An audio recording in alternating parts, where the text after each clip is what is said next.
Bienvenidos al canal de Electroazul Ingeniería. Hoy vamos a empezar con la tercera parte que corresponde a los relés para interruptores automáticos de caja moldeada. Y los temas que vamos a abordar son los siguientes. Vamos a ver una introducción al relé de protección.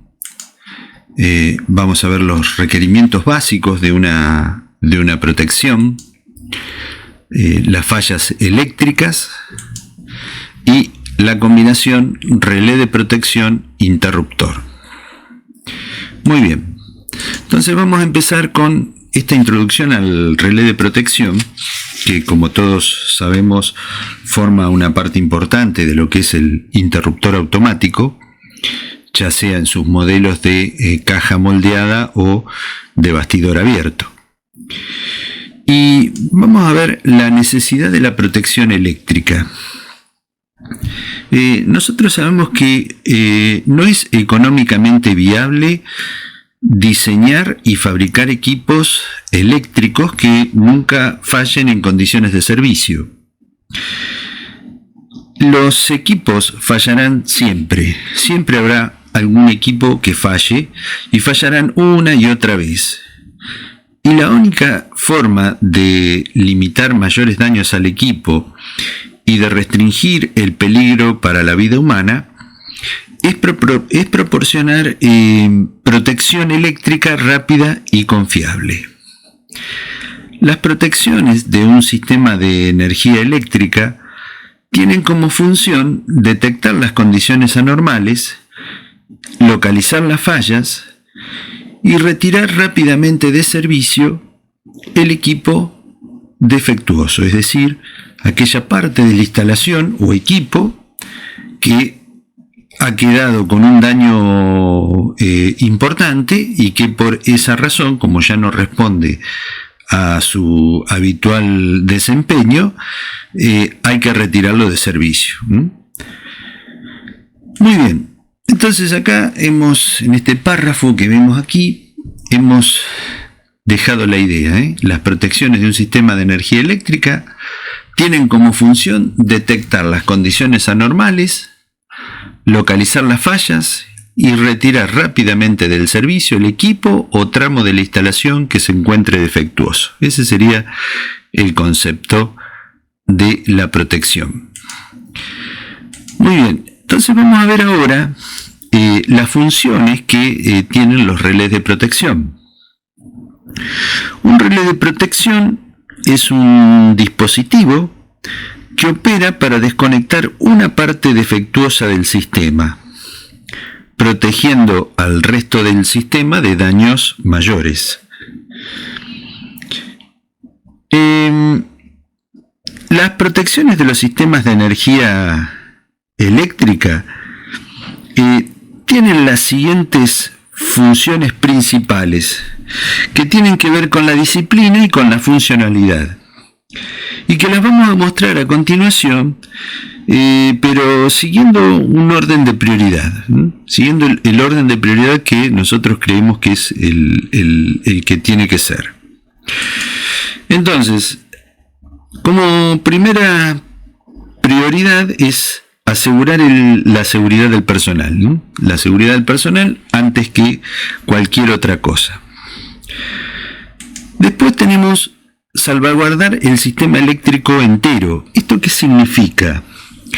Significa que un sistema eléctrico está formado por una serie de elementos, transformadores, líneas de transmisión, líneas de subtransmisión, subestaciones, motores, máquinas, cargas de distinto tipo. Es decir, es un conglomerado de elementos que forman parte de la instalación. Y la idea siempre es salvaguardar, mejor dicho, el sistema eléctrico entero, todo. En lo posible tener bajo resguardo todo el sistema eléctrico. Otro aspecto que no es menos importante es asegurar la continuidad del servicio, la continuidad del suministro. Entonces, Todos sabemos que las sociedades modernas utilizan la energía eléctrica como un elemento fundamental. Casi podríamos decir que no existen actividades que realice el hombre que en alguna de esas partes de esas actividades utilicen la energía eléctrica. Es la energía por excelencia la que tenemos en disponibilidad en nuestros hogares, en las fábricas, en los trabajos, y por lo tanto se ha vuelto un insumo de gran valor. Entonces es necesario que nosotros tengamos presente siempre este concepto, porque se nos va a exigir siempre la continuidad del servicio eléctrico. Muy bien. Otro aspecto a tener en cuenta es minimizar los daños. Cada vez que se produce una falla, hay daños asociados, cables que se queman, motores que se dañan, transformadores que también se dañan, equipos de distribución o elementos de distribución, barras, cables, interruptores, seccionadores, que pueden ser deteriorados por una falla. Entonces, hay que tratar por todos los medios de minimizar los daños.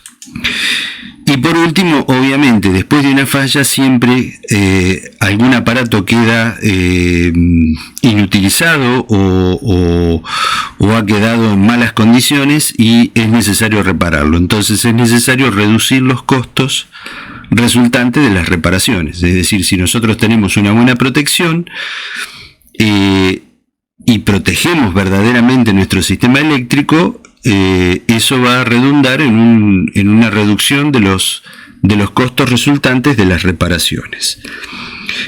Todos estos requisitos hacen necesario garantizar la detección temprana de la falla, la localización y el rápido aislamiento de este tipo de fallas.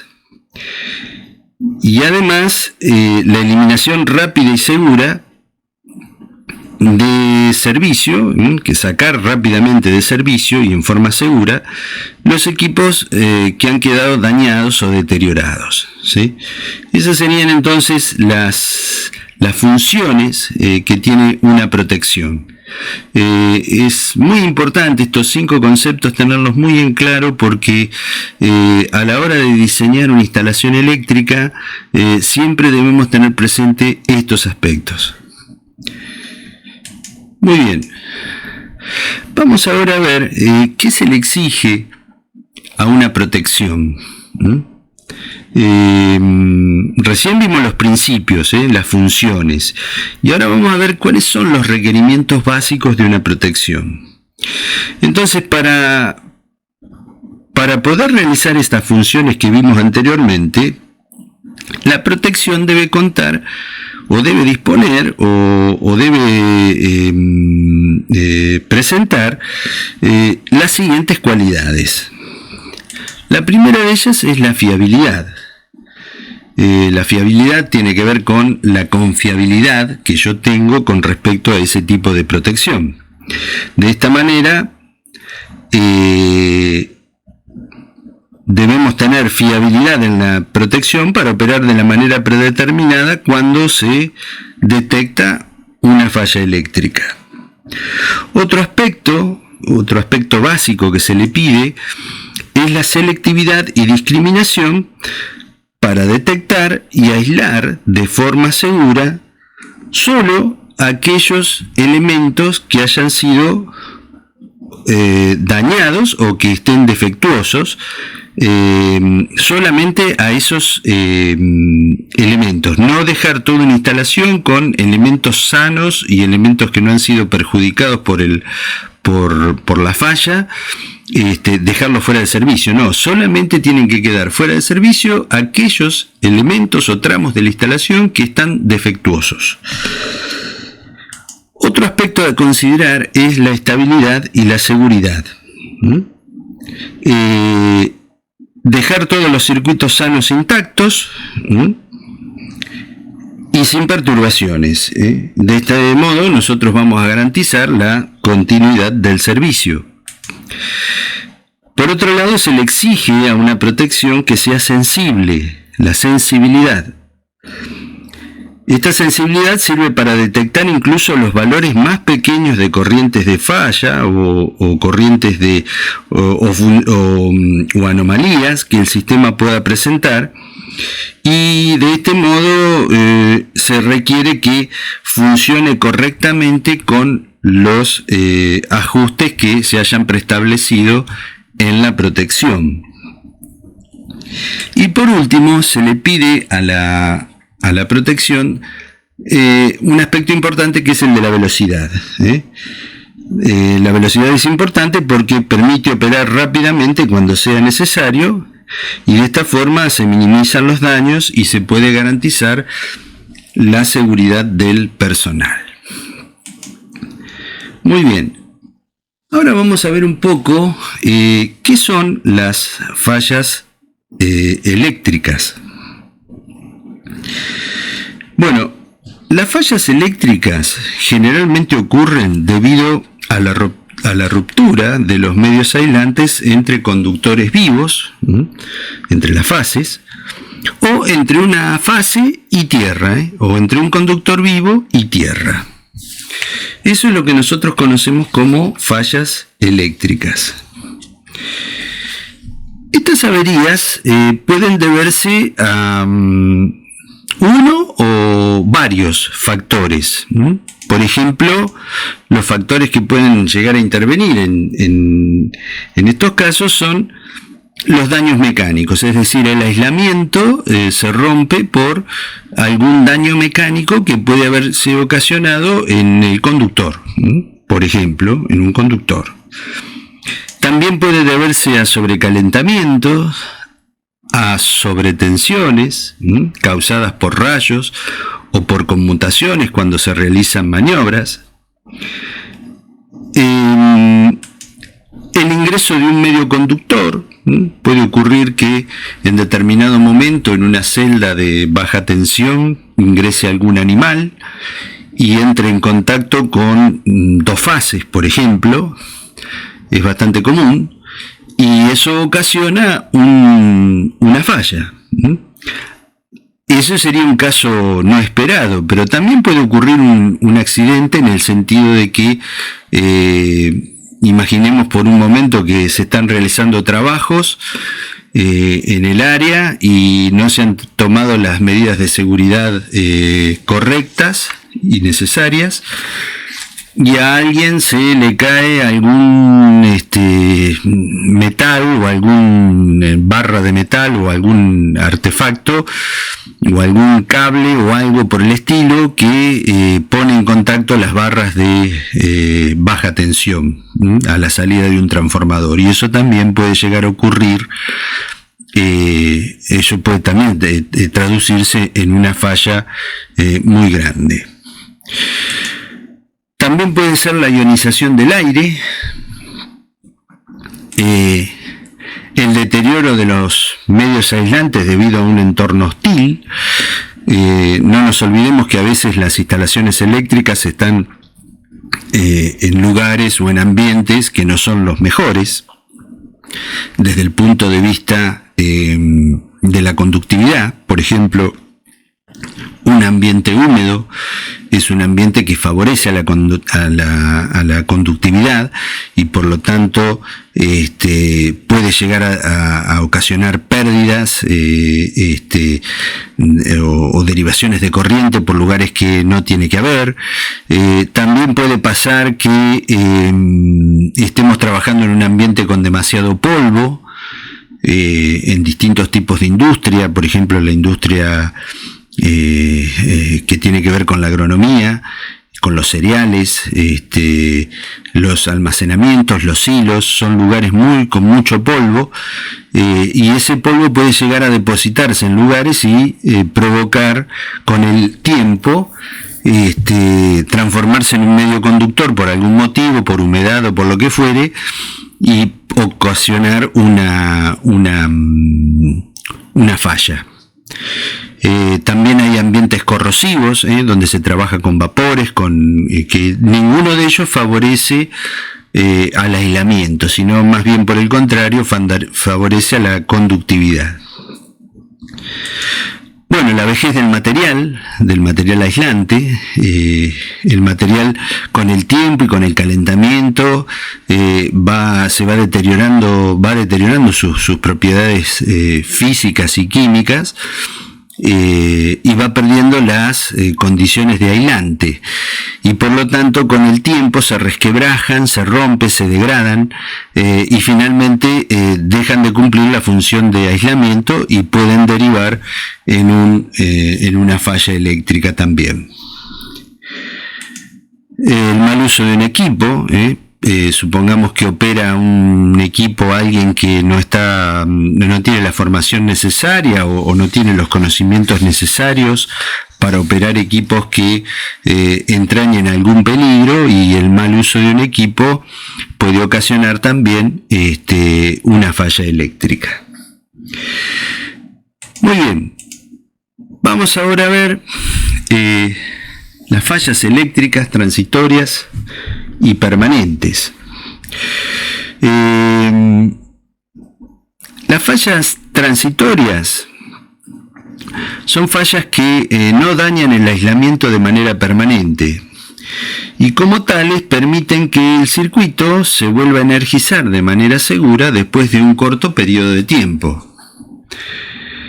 Un ejemplo típico sería el caso de una descarga disruptiva de un rayo sobre un aislador, que se podría despejar con éxito al abrirse el interruptor y que luego podría volver a cerrarse nuevamente y cerrarse en forma automática, es decir, el interruptor se reconecta.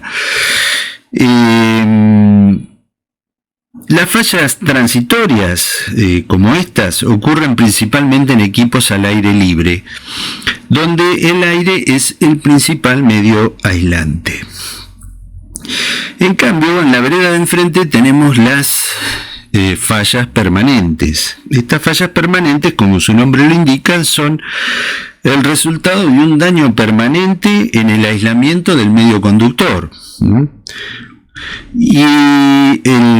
O también de un equipo que esté asociado a ese material que se ha dañado, puede ser algún equipo que haya perdido su aislación y que en forma permanente y se puede provocar una falla ahí, y esa falla que se va a provocar va a ser permanente. Por más que el interruptor abra sus contactos porque ha detectado esta falla permanente, si nosotros no intervenimos para solucionarla y volvemos a conectar nuevamente, como la falla persiste, como no es una falla transitoria, sino que es una falla que persiste en el tiempo, porque hay un daño que no se ha corregido, cuando se vuelve a reconectar el interruptor, vuelve a fallar nuevamente, vuelve a desconectarse, a abrir sus contactos, porque detecta esta falla que como es permanente, no la hemos solucionado y por lo tanto sigue estando allí.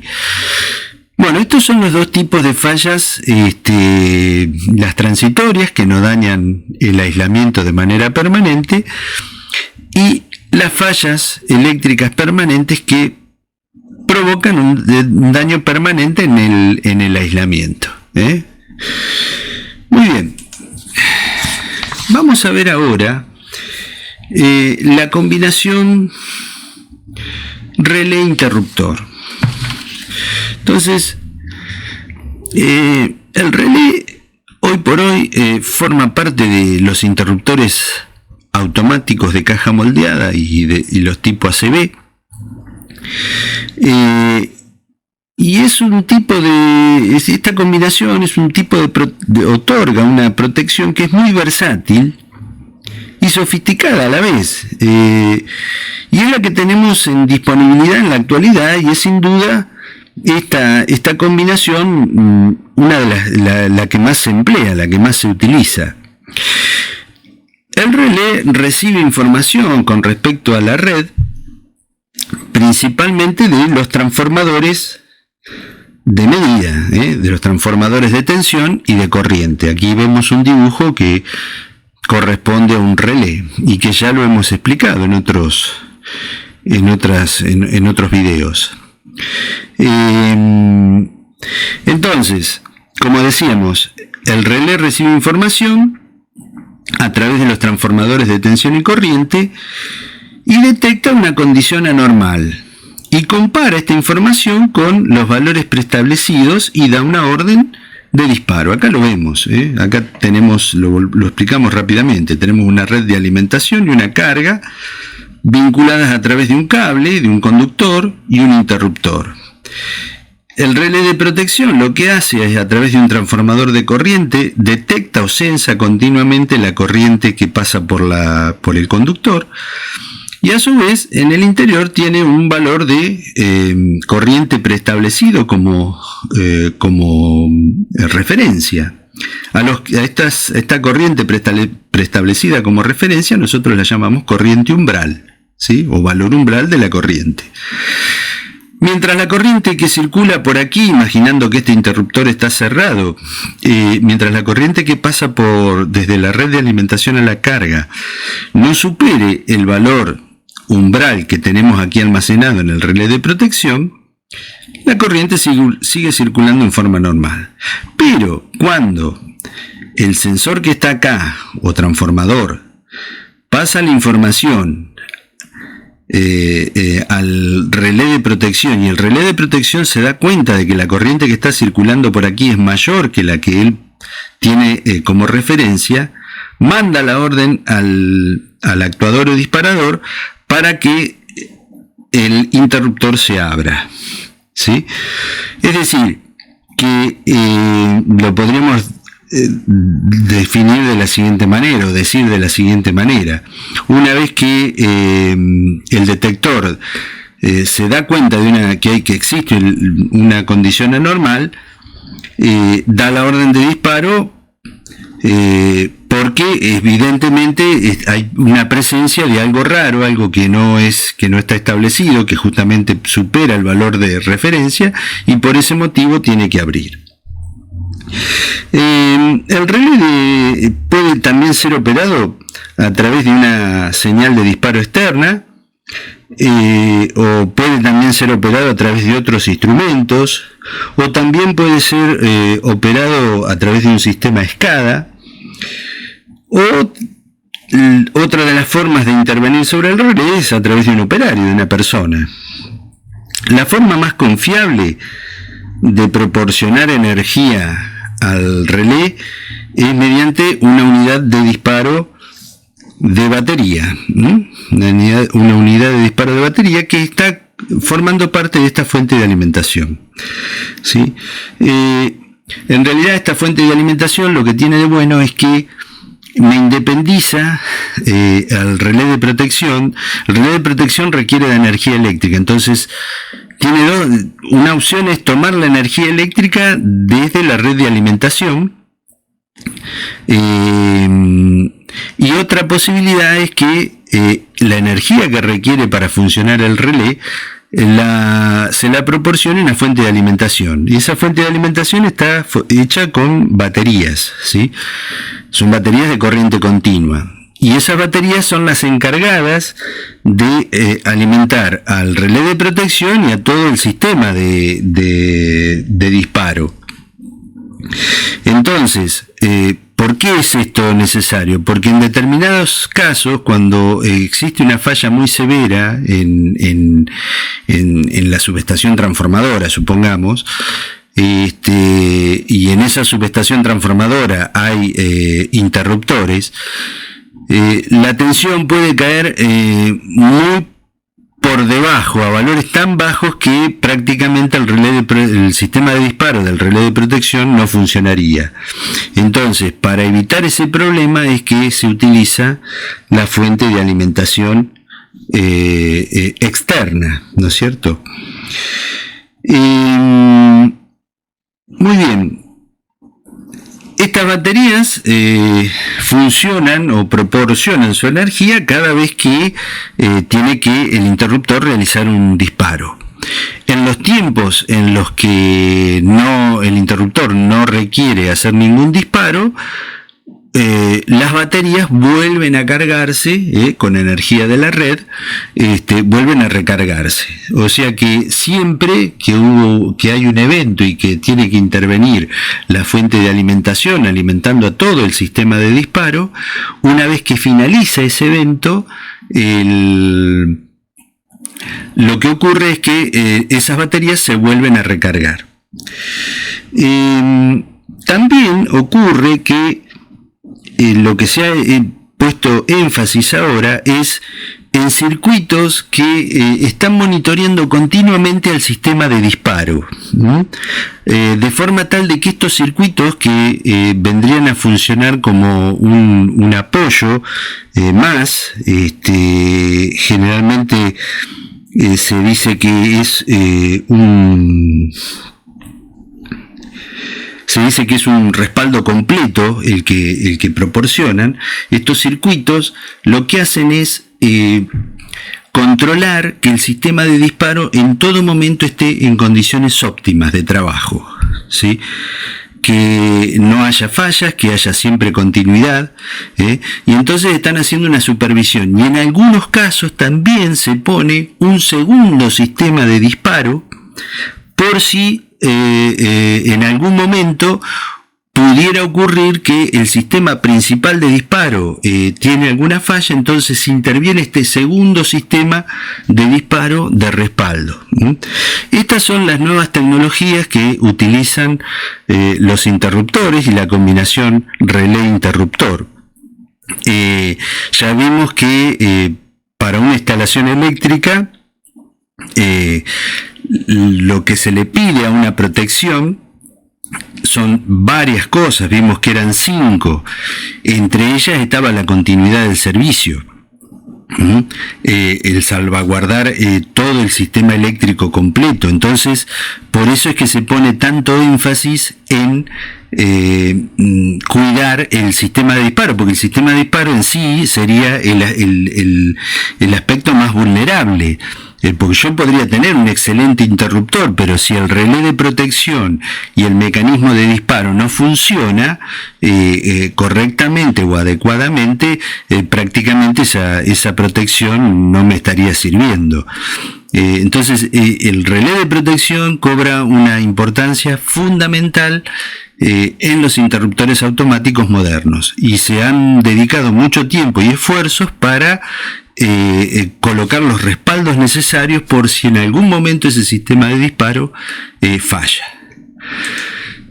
Muy bien, con esto terminamos la tercera parte referida a los relés de los interruptores de caja moldeada, y seguiremos con otros temas importantes referidos a los relés, como por ejemplo son las clasificaciones de los distintos tipos de relé, que lo veremos en próximos videos. Les agradezco como siempre su atención y nos estamos viendo en el próximo video.